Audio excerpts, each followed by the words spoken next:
Hello everyone, আসসালামু আলাইকুম। সবাইকে আবার ওয়েলকাম করছি মাইসেলফ কুকিং এ। আশা করি সবাই ভালো আছেন। তো আজকে আবারও হাজির হয়ে গেলাম নতুন আরও একটি রেসিপি নিয়ে। আজ আমি আপনাদের জন্য তৈরি করেছি একদমই ইউনিক একটি চাটনি রেসিপি। তো আমি চাটনিটা কি দিয়ে তৈরি করলাম তাই আপনাদেরকে আজকে দেখিয়ে দেব। তা আমরা কম বেশি সবাই গরম ভাতের সাথে, খিচুড়ির সাথে চাটনি খেতে খুবই পছন্দ করি।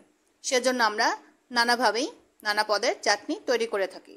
তো আজকে আমি একদমই অন্য রকম চাটনি তৈরি করেছি। তা কি জানেন? আমড়ার ছিলকার চাটনি। তো কীভাবে তৈরি করলাম চলুন দেখতে থাকুন।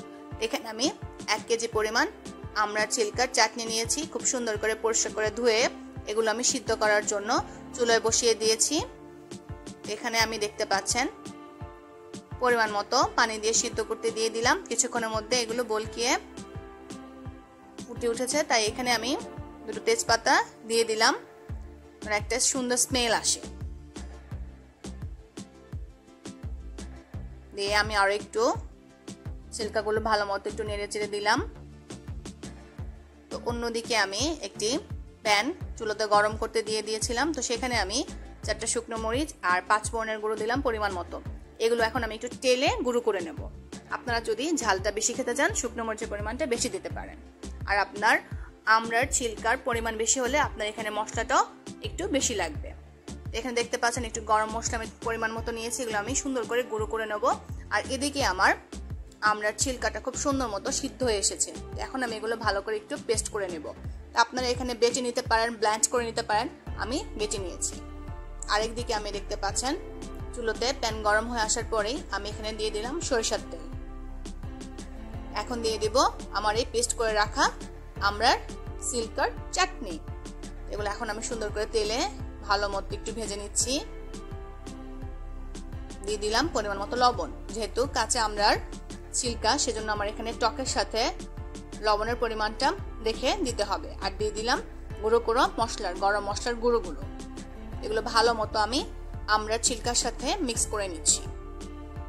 আর দিয়ে দিলাম পরিমাণ মতো চিনি।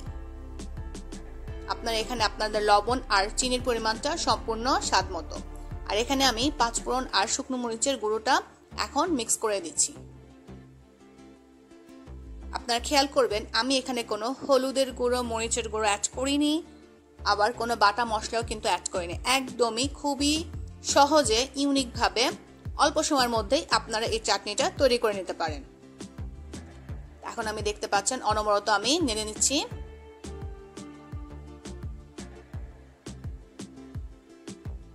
এভাবে বারবার আমি নেড়ে নিলাম। সুন্দরভাবে আমরা চাটনিটা হয়ে আসছে। দেখতে পাচ্ছেন খুব সুন্দর একটা কালার চলে এসেছে।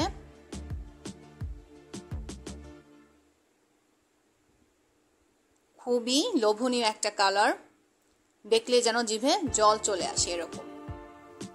তা আমি এভাবে আরো একটু চুলোতে কিছুক্ষণের জন্য এভাবে নেড়ে চেড়ে নেবো। দেখতে পাচ্ছেন প্যান থেকে একদমই উঠে আসছে। এই মুহূর্তে আমার আচারটার লুকটা দেখতে পাচ্ছেন খুবই অ্যাট্রাকটিভ। এই চাটনিটা এতটাই অ্যাট্রাকটিভ একটা লুক হয়েছে, দেখলেই খেতে মন চাইবে। এভাবে খুব অল্প সময়েই তৈরি হয়ে গেল আমড়ার ছিলকার চাটনিটা। দেখতে পাচ্ছেন এভাবে যদি আপনারা বাসায় এই চাটনিটা তৈরি করে থাকেন তাহলে অবশ্যই আমাকে কমেন্টস করে জানাবেন। আর সেজন্য অবশ্যই আমার চ্যানেলটি সাবস্ক্রাইব করবেন। আর ফেসবুকে আমার এই পেজে একটা ফলো দিয়ে দিবেন।